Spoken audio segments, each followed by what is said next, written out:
Good morning, I'm Caroline Mueller. We're inching up on that 5 o'clock hour, and the date is February 17th. Let's check in with meteorologist Megan Desmol for a look at your forecast this morning. Megan, we got that first alert weather day. What can people expect going forward?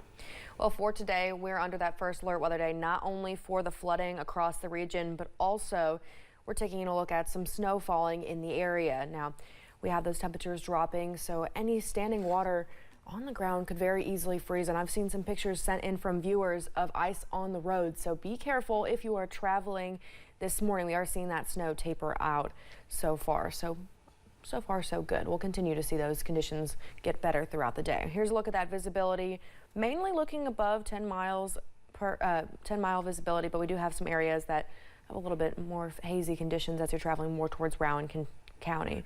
Now we're looking at the current temperatures in the area, looking quite cold. We're mostly in the 20s, seeing teens as you're traveling towards Wise, 19 degrees. But we will be warming up very slightly as we're heading into the afternoon, but don't expect too much warmth because we're looking in the 30s with the low 30s towards Moorhead and the upper 30s towards that Tennessee-Kentucky border. We'll see those temperatures warm up throughout the day, again, hitting that high in the afternoon around 3 o'clock, 4 o'clock. Caroline? Megan, thank you.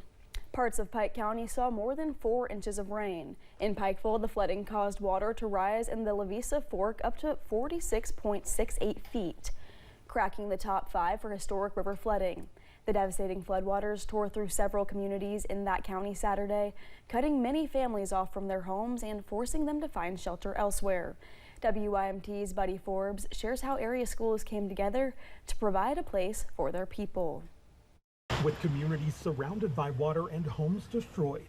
It's absolutely devastating in our community. I've been here over 30 years in this community, and I've never seen anything like this. Schools, community centers, churches, and other organizations throughout Pike County are opening their doors to neighbors in need.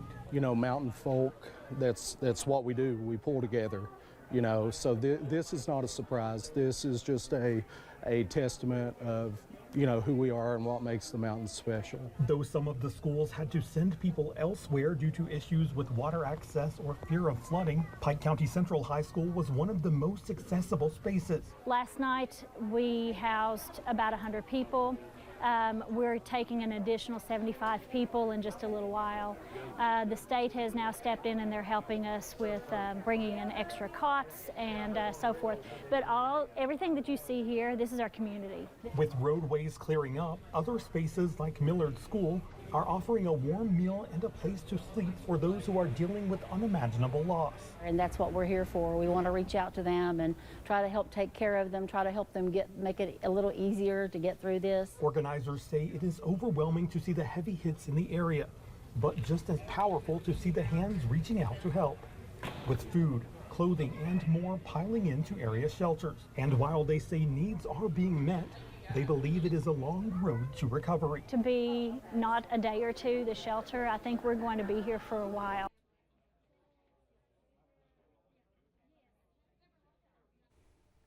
That was Buddy Forbes reporting. Those involved say whatever emergency shelter is closest to you welcomes you, no matter what community you're from. Other facilities, including East Ridge High School, Belfry High School, and the Pikeville Area YMCA, are also open as emergency shelters.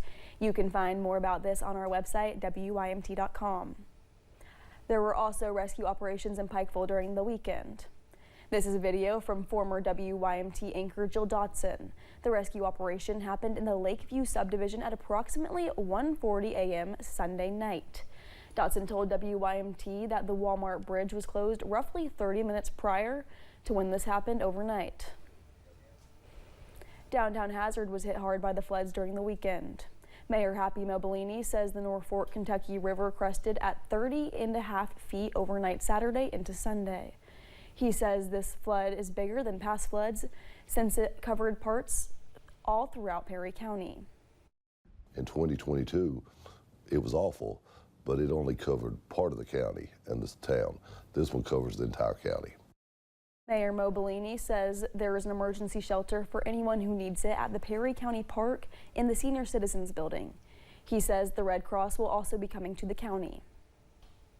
Despite the flooding, cleanup efforts are well underway in downtown Hazard after more than 40 businesses are left with water damage. While business owners were prepared for a flood, many were caught off guard by just how high that water got. Some in low-lying areas experiencing water up to the second floor. Downtown coordinator Bailey Richards says the unexpected severity of the flooding made recovery even more challenging, but the experience from the 2022 flood helped streamline response efforts.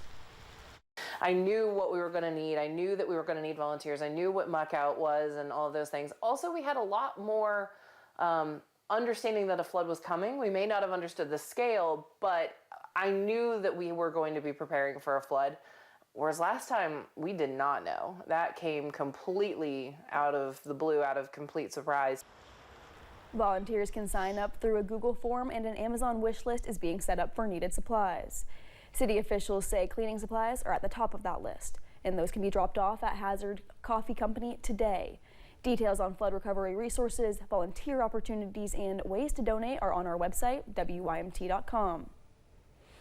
Road crews in Leslie County were hard at work to ensure roads are safe for members of the community. The Leslie County Sheriff's Office posted on Facebook, one road is back open. Kentucky 421 in front of Triple J's on Main Street was previously closed due to a mudslide on Sunday.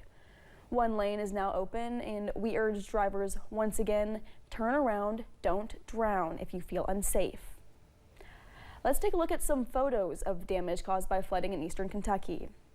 This is a picture of Kentucky Route 40 near the intersection of Kentucky Route 581 in Johnson County. Emergency management officials took this photo a little before 11 yesterday morning. You can see emergency vehicles sitting on the other side of the underpass.